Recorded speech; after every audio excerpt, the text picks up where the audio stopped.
When my daughter left me here, the door opened, and there stood a woman I hadn't seen in 30 years. The woman who ruined me. But now she was here too, and we both had plenty of time for revenge. I hope this story touched your soul.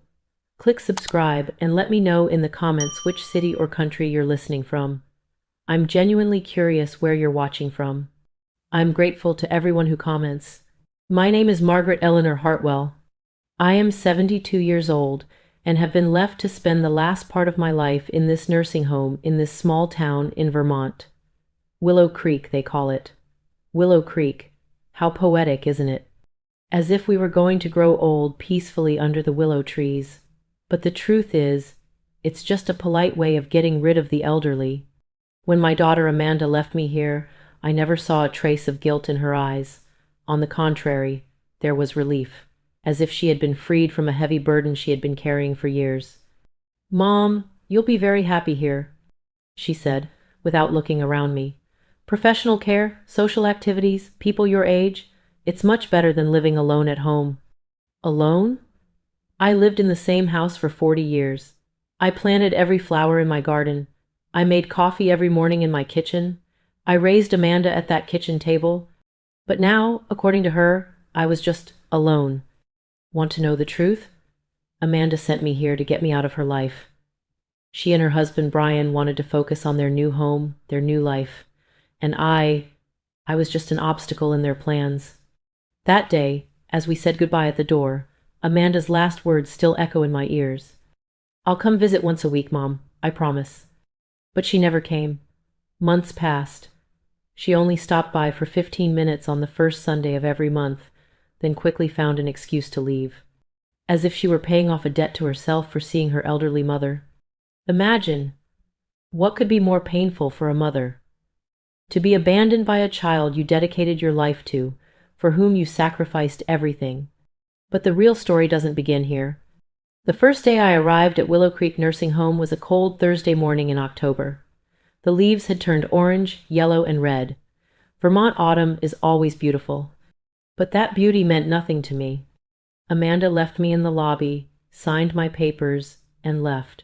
She left so quickly that even the staff was surprised.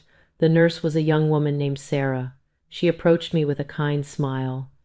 "Mrs. Hartwell, let me take you to your room. It's on the second floor, with a beautiful view from the window." The room number was 217. It was small but clean. A single bed, a wardrobe, a small desk, and a view of the garden from the window. That was my life now.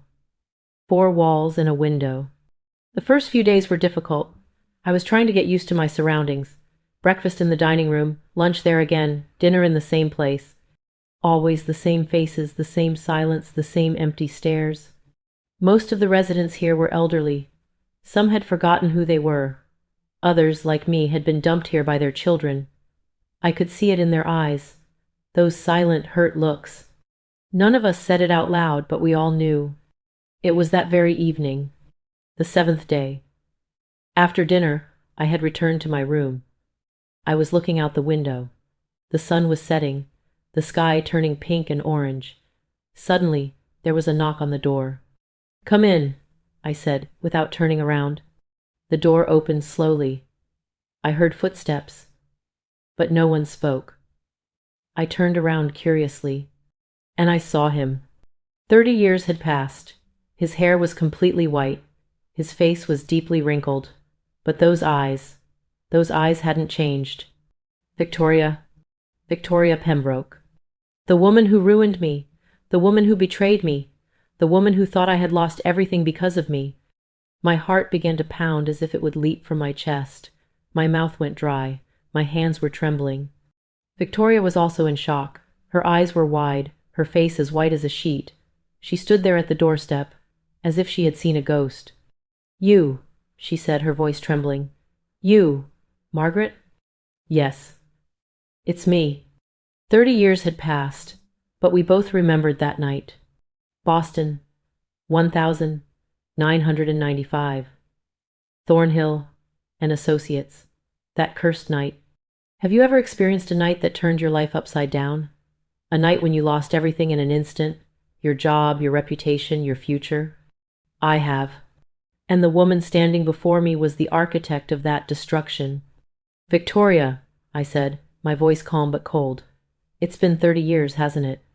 Victoria took a step back, as if she couldn't decide in an instant should she run away or should she come inside. I didn't know you were here, she said out of breath. Neither did I know you were here. We stood there staring at each other for a moment. Time seemed to stand still in the room. The weight of the past had settled over us. Then Victoria slowly stepped inside and closed the door. We need to talk, she said. What's left to talk about? I said, but there was more pain than sarcasm in my voice. Victoria walked to the window and looked outside. Her hands were clasped behind her back. That old, authoritative stance, that attitude unique to the boss. But now, I knew that she was just a tenant here, like me. You too? She asked. Were you also abandoned by the children? I laughed. A bitter laugh. My daughter Amanda, I said. She left me here and never looked back. You? Victoria shook her head. My son Edward and my daughter Lydia, both in Boston, both too busy. They sent me here because I'm supposedly too fragile to live alone at home. Silence again. Then Victoria turned, looked into my eyes. Margaret, she said, that night, in 1995, everything was your fault, I said sharply. You turned me in. You changed my file. You complained about me to the CEO. You were the one who did everything. No, Victoria snapped. You're wrong. I didn't betray you. I was a victim that night too. I looked at her in shock. What are you talking about? Victoria took a deep breath. Then she sat down at the edge of the table. She had aged. She was tired. But there was still a fire in her eyes. That night, she said, there were two people. You and me. They used both of us. They turned us against each other. But in the end, none of us won. Who are you talking about? A bitter smile appeared on Victoria's face. Richard Thornhill. Have you ever found out that someone you trusted used you, manipulated you, years later? I found out at that moment. Richard Thornhill, founder of Thornhill and Associates, owner of one of Boston's most prestigious law firms, polite, charismatic, intelligent, but also ruthless, manipulative, and power-hungry. In 1995, Victoria and I were the company's top executives. I was the chief financial officer. Victoria was the chief human resources officer. We were both the backbone of the company. We were both people Richard trusted. Or so we thought. That night, Victoria said, her voice trembling, Richard called me into his office. He said he had suspicions about you. He said there were inconsistencies in the financial records, and he suspected you were embezzling company funds. He asked me to investigate you. My mouth dropped open. But that's a lie. I know, Victoria shouted. I know now, but I didn't know then. Richard showed me fake documents, fake transfers with your signature, money going into bank accounts. Everything pointed to you being guilty. But you reported me to the board of directors. Victoria shook her head, tears welling in her eyes. Yes, because Richard tricked me. He told me, if you don't report this to the board, you'll be an accomplice too. He scared me. He threatened me. And I was stupid. Instead of trusting you, I trusted him. I stood up. Anger, shock, pain. Everything exploded inside me at once. So you were used too? I asked, my voice trembling. Yes, just like you. Victoria stood up too. We looked at each other. For 30 years we thought of each other as enemies, but now the truth was coming out. Richard, I said, what did he do that night? He had you fired, on charges of financial misconduct. He ruined your reputation, but it didn't stop there. What did he do? Victoria frowned. He slowly pushed me aside too. 6 months later he fired me from the company, under the pretext of poor performance. But the truth is, Richard doesn't want either of us anymore. Because we both knew too much. What did we know? Victoria looked at me intently. The company's dirty secrets. And that's when I understood. Richard Thornhill had used us. He had turned us against each other. That way, he had hidden his own crimes. But 30 years had passed. And now, Victoria and I were in the same nursing home, facing the same pain, the same anger. Margaret, Victoria said, her voice firm. I know you've hated me for 30 years, but now you know the truth. We're both victims. We were both used. So what happens now? I asked. A cold, calculated smile appeared on Victoria's face. It was a familiar smile, the same smile she had worn years ago in meeting rooms, before crushing her rivals. Now, she said, it's time for revenge. Victoria still had connections. Old colleagues she'd met years ago, lawyers, consultants. She started calling them all.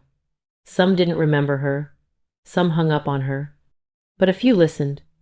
And finally, an old friend stepped in. Harold Mitchell, a retired law professor. He had worked with Victoria in Boston. He now lived in Vermont and knew Natalie Chen. I can reach Natalie, Harold said on the phone. But first, tell me what you have to say. This is a serious allegation. If you have evidence, she'll listen. Otherwise, don't waste her time. Victoria looked at me. I looked at her. We both knew. This was our only chance. We have evidence, I said, my voice firm. 30 years' worth of evidence. A week later, Natalie Chen arrived. It was Thursday afternoon.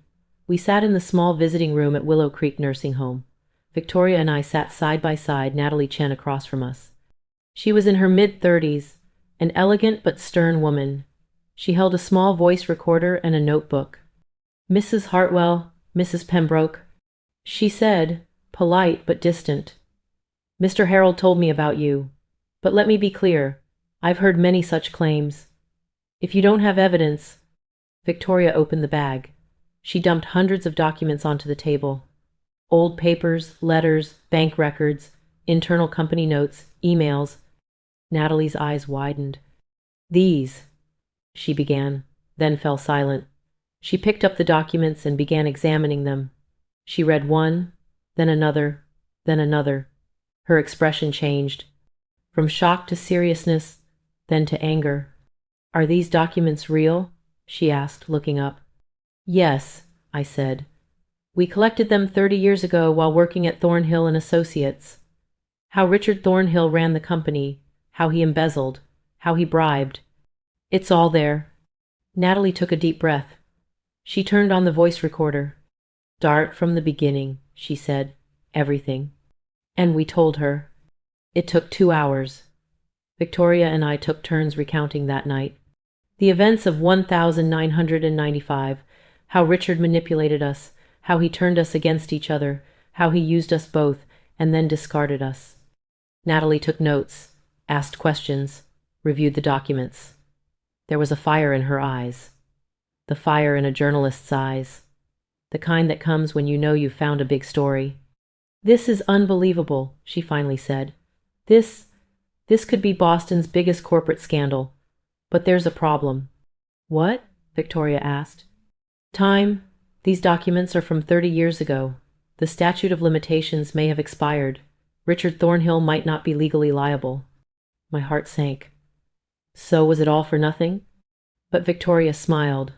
That cold, calculated smile. The statute of limitations may have expired, she said. But public justice hasn't. Richard Thornhill may not be legally liable, but his reputation will be ruined. His company will be ruined, the IPO will be cancelled, and he will be destroyed. Natalie shook her head. You're right, but I need more evidence to publish this story. Current evidence. Evidence showing whether Richard is still doing the same things now. Where will we find it? I asked. Natalie stared at me. From the inside. From someone still working at Thornhill and Associates. And that's where things got complicated. Someone on the inside. Someone who still works at the company, knows about Richard's dirty dealings, and has the courage to speak up. But who? 30 years had passed. Most of my old coworkers had retired, some had died, some had disappeared. And many people were afraid of Richard, because he was ruthless. "I have an idea," said Victoria. She took out her phone and dialed a number. A few seconds later, the other end picked up. "Hello, Linda. It's Victoria Pembroke. Yes, it's been a long time. I need to talk to you. About something important." Linda Harper. She was one of the former secretaries. She had been Victoria's assistant. Was she still working at Thornhill and Associates? Victoria hung up the phone and turned to us. "Linda is still working there," she said. "She's become a manager in human resources, and she hates Richard." "Why?" Victoria laughed bitterly. "Because Richard used her too. She worked loyally for years, but she never got promoted. She never got a raise. And last year, Richard wanted to fire her for performance issues. Linda only saved her job by going to the union. Will she talk to us?" "She will, because she wants revenge too. Have you ever thought about it? The powerful always use the weak. But what happens when those weak ones come together?" That's exactly what we were doing. We were coming together. The meeting with Linda Harper was set for the following Saturday morning. But there was a problem.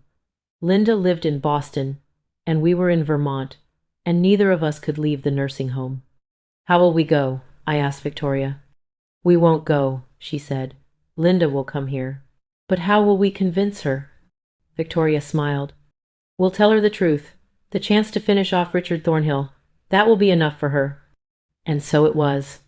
Linda Harper arrived in Willow Creek that Saturday morning. In her late 40s, a middle-aged woman. Her hair was brown, her eyes tired, but there was a determination in her gaze. We met in the visitors' lounge. Natalie Chen was there too. This time, along with her voice recorder, she had brought a small camera. "Miss Harper," said Natalie, "what can you tell us about Richard Thornhill?" Linda took a deep breath. Then she began to speak. What Linda recounted was a modern version of our story from 30 years ago. Richard Thornhill was still doing the same things. He was transferring company money into his own accounts, making fake contracts, threatening and manipulating employees. And worst of all, he was harassing female employees. "Last year," Linda said, her voice trembling, "Richard called me into his office. He locked the door. And he made an inappropriate proposition. When I refused, he said he would fire me, but when I went to my lawyer, he backed down." Natalie took notes, asked questions, and learned the details. "Do you have any evidence?" she asked. Linda pulled out a USB drive. "Emails, records, voice recordings, internal company reports. Everything Richard did is here." Natalie smiled. It was the first time she had smiled. "That's enough," she said. "I can publish this story." But the story wasn't over yet. Because there was still one question. Why? Why was Richard Thornhill doing all this? Victoria asked Linda this question. "Is Richard doing all this just for money? Or is there another reason?" Linda shook her head. "Not money," she said. "Power. Richard is obsessed with power. He enjoys controlling people, crushing them, ruining their lives. It's a game to him. And you two were victims of that game." Victoria and I exchanged glances. 30 years ago, we were also victims of the same game. And now, Linda was too. But the game was about to change. "So, what happens now?" I asked Natalie. Natalie gathered the documents, took the USB drive, and turned off her camera. "Now," she said, "I'm going to write this story. It will be published in the Boston Globe, and Richard Thornhill will face the biggest scandal of his life. But of course, it wasn't that simple. Because Richard Thornhill wasn't just rich. He had connections, lawyers, politicians, judges. They were all in his pocket." Natalie wrote the story. She showed it to her editor, but the editor hesitated. "This is a huge claim," the editor said to Natalie on the phone. "Richard Thornhill is one of Boston's most respected lawyers. If we get something wrong, they'll sue us. They'll demand millions in damages." "But we have evidence," Natalie said. "The evidence isn't enough. We need more sources, more witnesses, more documents." Natalie hung up the phone and turned to us. We were sitting in the nursing home garden. The autumn sun was setting. Leaves were falling to the ground. My editor doesn't want to publish the story, Natalie said, her voice breaking. He wants more evidence. Victoria stood up. She was angry. More evidence? How much evidence is needed?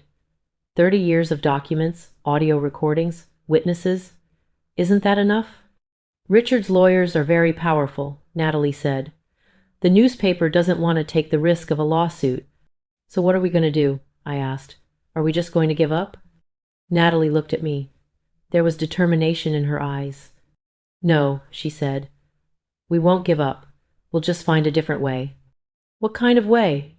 Natalie smiled. Social media. Have you ever thought about it? When newspapers don't listen to you, when the government doesn't protect you, what do? We turned to the voice of the people. Natalie started a blog. She set up a website, and she published all the documents, audio recordings, and testimonies there. Not anonymously, openly, with her first and last name. The true face of Richard Thornhill, 30 years of corruption, harassment, and betrayal. That was the title. And the story went viral overnight.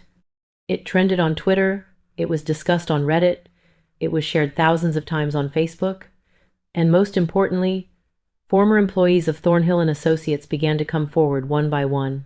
Dozens of people. All of them were people exploited, oppressed, and victimized by Richard Thornhill. All of them shared their stories. And the media could no longer stay silent.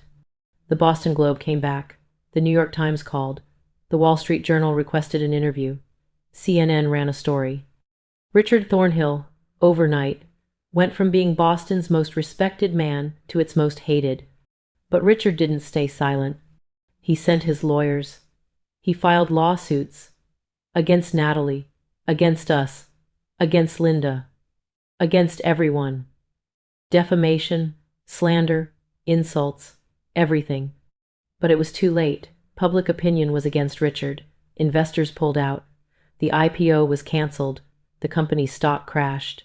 And Thornhill and Associates was on the verge of bankruptcy. Richard made a statement on television. These allegations are completely baseless, he said. They are slander. I have worked honestly for 30 years. These women are trying to take revenge on me. But no one believed him. Because the evidence was clear. Documents, audio recordings, witnesses, everything pointed to Richard's guilt. And finally, the police took action. The prosecutor's office launched an investigation. The FBI got involved. Richard Thornhill found himself facing the biggest legal battle of his life. And us? Victoria and I were sitting in the nursing home, watching the news on TV. We could see Richard's face. He was panicking. He was rushing around with his lawyers. He was going in and out of court. Victoria turned to me and smiled. We did it, she said. Yes, I said, we did it. But the story wasn't over yet. Because there was still one more reckoning to come. Amanda, my daughter. She was the daughter who had abandoned me here. The daughter who had turned her back on me. After the scandal broke, Amanda came to visit me for the first time. Months later, maybe even more than a year. When she entered my room, there was worry on her face. But it wasn't for me. It was for herself. Mom, she said without sitting down. What did you do? Are you asking what I did? I said in a calm voice. All the news is about you and that woman. Did you start the Thornhill case? Did you leak it to the media? Yes. Amanda ran her hands through her hair. Mom, do you realize what you've done? Richard Thornhill was one of the most powerful men in Boston. By doing this, you've put us all in danger. Danger? I said, my voice rising. You abandoned me here, Amanda. You haven't visited me in a year. But now that my name is in the media, you're worried? Mom, this isn't about you. It's about us. Brian's job, my reputation. Your reputation? I shouted. I couldn't stay calm anymore. I stood up and looked her in the face. Have you ever thought about your mother's reputation the way you think about yours? When you left me here, did you ever think about my feelings? Amanda took a step back. Mom, I just... You only thought about yourself. You and your husband, your new home, your new life, your new plans. But me? I was just an obstacle, wasn't I? Amanda was silent. She couldn't speak. 30 years ago, I said, my voice trembling. I was used by a man. I lost my job. I lost my reputation. But I carried on with life, because I had to raise you. I lived for you, Amanda. I sacrificed everything for you. Mom. But what did you do? When you grew up, you threw me away, like trash, and you haven't looked back for a year. But now, when my name comes up in the media, you're worried. Because I became your source of shame. Tears welled up in Amanda's eyes. Mom, I didn't know. You didn't know? Or did you just not care? Silence. Then Amanda started crying. She buried her face in her hands. Mom, I'm sorry, she said, her voice choked. I'm sorry. You're right, I'm a terrible daughter. I abandoned you. But please forgive me. I looked at her. The baby I had carried in my arms over 30 years ago. The girl I had raised, loved, and dedicated my life to. And something inside me softened. But I hadn't forgiven her yet. Amanda, I said, I can forgive you. But first, you must do something. What? A letter from 1995. That mother from the Martinez case. Judge Wright, you didn't just win my case. You gave me my life back. And there, on that dark night, I cried. But this time, it was different. Because there was nothing left to hide. Jennifer didn't call for 3 days. I didn't even hear Emma's voice. Then on Sunday evening, the doorbell rang. It was Jennifer. But she wasn't alone. With her were David, Emma, and a file. Can we come in? Jennifer asked, her voice tired. We went into the living room. The silence was deafening. Finally, David spoke. Susan, I did some research. I looked into the records of the Springfield court. He placed the file on the table. 2,347 cases, he said. Over 25 years. Child custody, domestic violence, wrongful imprisonment, discrimination. And the records say that 92% of your decisions were upheld in the higher court. That's an extraordinary rate. Jennifer's eyes welled up. Mom, why? Why didn't you tell me? Have you ever felt like there was no way to explain something? I took a deep breath. Jennifer, your father was a good man, but he saw my career as a threat. We argued every day. A woman's place is in the home, he would say. A mother's job is to take care of her children. And I tried to do both. But if I told you, it would have driven a wedge between your father and me. The family would have fallen apart. And I wanted you to have a stable family. Jennifer was crying now. But Mom, I always looked down on you. I know, I said, and every time it broke my heart. But it was my choice, my decision. Emma jumped up at that moment and threw herself into my arms. Grandma, you're a superhero, a secret superhero. We all laughed. We laughed through our tears. Should I write the second part of the story, which includes the continuation of the story and the critical cases in Susan's past, the big confrontation within the family, and the special moments with Emma? The 4,000 to 5,000 word continuation will have more detail and emotional depth. David pulled some papers out of the file. Susan, I didn't just look at the general records. I also looked at some specific cases, and one of them really caught my attention. He placed a newspaper clipping on the table. It was from 1987. The headline read, Judge Wright's bold decision. Police officer convicted of domestic violence. Jennifer took the clipping and began reading. Her face grew paler by the second.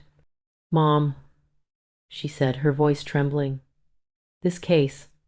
A police officer from the Springfield Police Department beat his wife. And you convicted him. No judge would have done that back then. They protected the police. I remember, I said quietly. The Officer Douglas case. Have you ever had to do the right thing when everyone was against you? How could I forget that case? Linda Douglas, 32 years old, mother of 3. When she came to court, her eyes were swollen, her lip was split. But worst of all, Worst of all was the despair in her eyes. Her husband was sitting in the courtroom in uniform. His colleagues were there too, at least 20 police officers. They were all looking at Linda as if she were the guilty one. The opposing attorney stood up. "Your Honor, Officer Douglas is a respected member of this community. He has served for 12 years.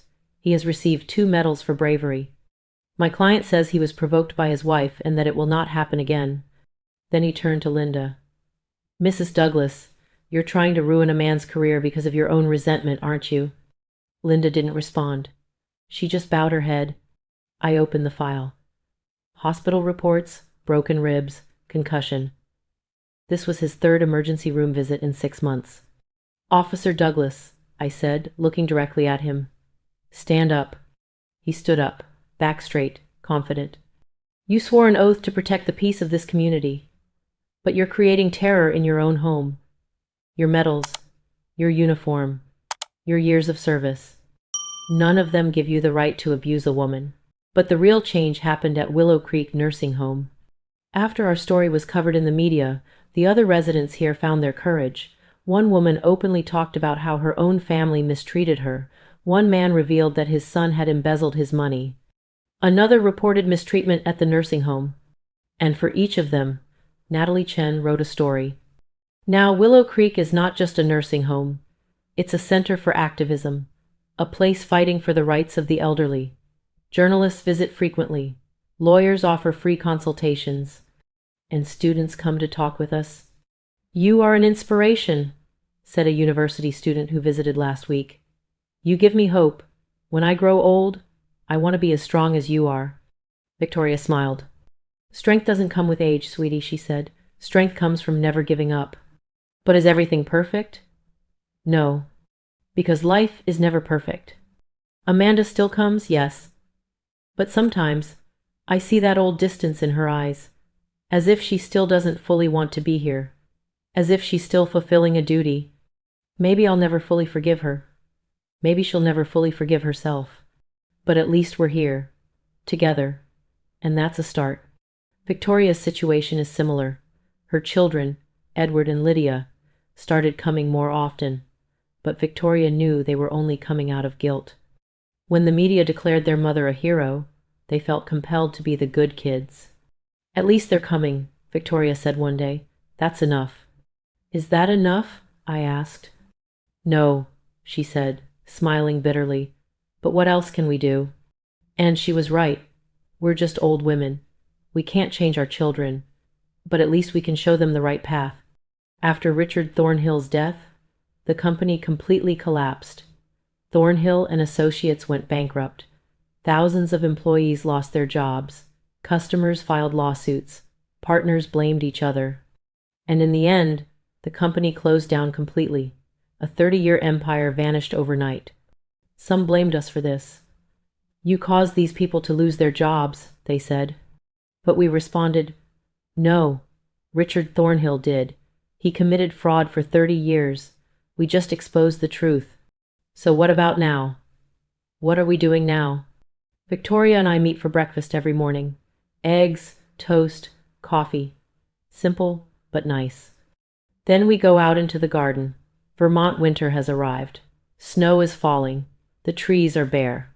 But we still walk, because staying active is important. In the afternoon, we go to the computer lab. We check our emails, because we receive dozens of messages every day from people from all over the world. "You are my hero," writes someone from Japan. "I'm grateful to you. You gave me hope," writes another from Turkey. "My mother is also in a nursing home. I told her your story. Now I visit her every week," writes someone from Germany. And we read them all, every single one, and we respond. Because this is no longer just our story. It's the story of millions of elderly people around the world, the story of the forgotten, the story of the abandoned. In the evenings, we sit in the dining room. We talk to the other residents. We listen to their stories. George is 84, a Korean War veteran. His son left him here and never came back. "I fought for this country," he says. But now, nobody cares. Mary is 79 years old. She has 3 children. None of them visit her.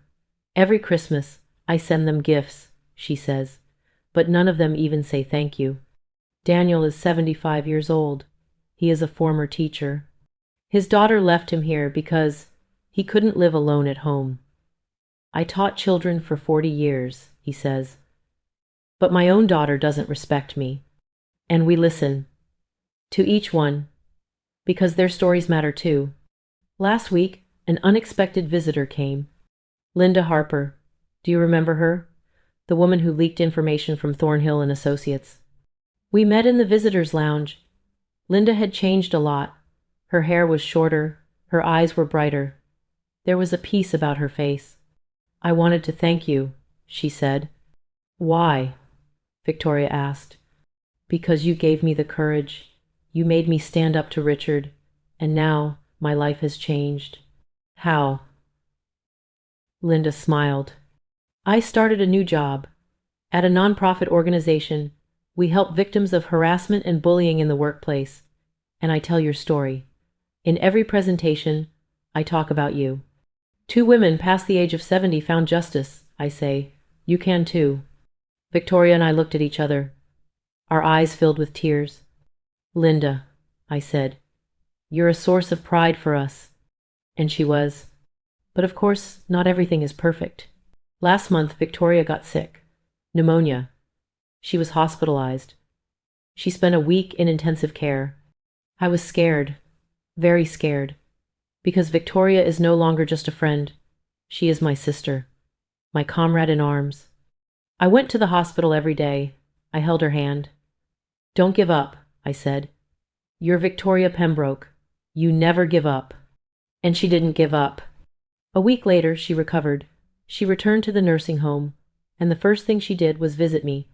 Margaret, she said, smiling, before I die, I wanted to see your face one more time. You fool, I said, crying. You won't die.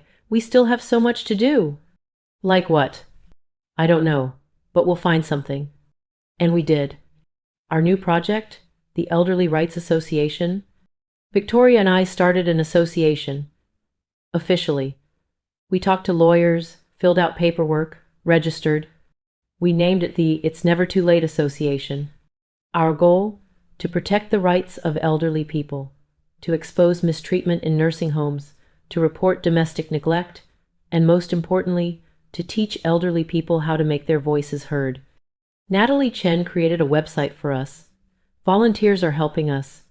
And now, every week, we receive new applications. My mother is in a nursing home. She is being mistreated. Please help. My father lives alone at home. His children don't care. What should I do? I want to visit my grandmother, but I don't know how to approach it. And we respond. To each one. Because that's our mission now. Amanda is proud of the association. Last week, she came to a meeting. She offered to help with the website design. And Brian said he would provide legal advice. Maybe Amanda is really changing. Maybe she's finally understanding. Or maybe I'm just too optimistic. But it doesn't matter. Because at least she's here. And that's a start. Last night, Victoria and I looked at the stars. We went up to the roof of the nursing home. It was a cold winter night, but the stars were beautiful. Margaret, Victoria said, do you regret it? Why? I asked. About all this, the media, the lawsuit, the scandal. Maybe if we had stayed quiet, we would have been more at peace. I thought about it for a long time. Then I said, no, I'm not sorry, because we did the right thing, and if we had stayed silent, Richard would still be hurting others. But now, he's stopped, and others are finding the courage. Victoria smiled. You're right. We did the right thing. Yes, and we'd do it again. Absolutely. We looked at the stars, silently, peacefully, and in that moment I understood we won, not just the case, we won life. Now, I want to ask you, no matter what stage of life you're in, do you stand up against injustice? No matter your age, do you fight for justice? And, most importantly, do you give up? Because we didn't. We're over 70. Our children have left us. The world has forgotten us, but we didn't give up, and we won. Today, here at Willow Creek Nursing Home, sitting side by side with Victoria, I am speaking to you. Perhaps you are a young person. Perhaps you are a student. Perhaps you are a worker. Perhaps you are a mother or father. Or maybe you're living in a nursing home too. Forgotten, abandoned, alone. But what I want to tell you is this. You are not alone. Your voice matters. And never, ever, ever give up. Because Victoria and I did it, and so can you. One last thing. Last week, we received a letter from a woman. Her name is Rachel. She's 45 years old.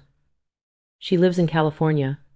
The letter said, "Dear Margaret and Victoria, I read your story," I cried, "because my mother is in a nursing home too, and I neglected her too. I was busy. My job, my children, my life. Everything was an excuse. But after reading your story, I visited my mother for the first time in 3 years, and we cried, both of us. Now, I go every week, and our relationship is improving. I am grateful to you. You opened my eyes. Thank you." When I finished the letter, I looked at Victoria. She was looking at me too. Tears were streaming down our faces. "Look," I said, "look what we've done. We've changed someone's life." "Not just one person," Victoria said. "Thousands, maybe millions. Because our story is spreading, and people are changing." "Yes," I said, "and that's enough." Yes, that's enough. That night, I lay down in my bed. Moonlight was streaming through the window. It was snowing outside. Vermont winter was quiet and beautiful. I closed my eyes, and I thought, 72 years of life, good days, bad days, losses, gains, betrayals, friendships. But in the end, I'm still here. I'm still alive. I'm still fighting, and I'm still hoping. And that is enough. What about you? What will you do? Do you have an elderly family member? Visit them. Today. Now. Have you witnessed an injustice? Speak up. Don't stay silent. Do you want to give up? Don't. Because there is always, always a way. Margaret Eleanor Hartwell and Victoria Ann Pembroke. 2 women. 2 friends. 2 warriors. We are here at Willow Creek Nursing Home in Vermont, in America. And we're ready to hear your story. Because everyone has a story, and every story matters.